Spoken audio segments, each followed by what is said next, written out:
ನಮಸ್ತೆ ವೀಕ್ಷಕರೇ, ನ್ಯೂಸ್ ಬ್ಲಾಸ್ಟ್ಗೆ ಸ್ವಾಗತ. ನಾನು ತೇಜಸ್ವಿನಿ. ಮೊದಲಿಗೆ ಈ ಕ್ಷಣದ ಹೆಡ್ಲೈನ್ಸ್.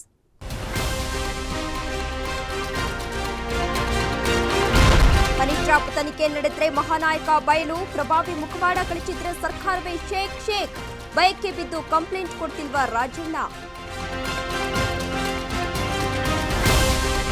ರಾಜಣ್ಣ ವಿರುದ್ಧ ಮುಗಿಬಿದ್ದ ಡಿಕೆಶಿ ಬಣ, ಹನಿ ಹಿಂದೆ ಹೋದ್ರೆ ಟ್ರಾಪ್ ಆಗುತ್ತೇವೆ ಎಂದ ಗುಬ್ಬಿ ಶ್ರೀನಿವಾಸ್. ನಮ್ಮ ಕ್ಷೇತ್ರದ ಜನ ಮುಗ್ಧರು ಎಂದ ರಂಗನಾಥ್.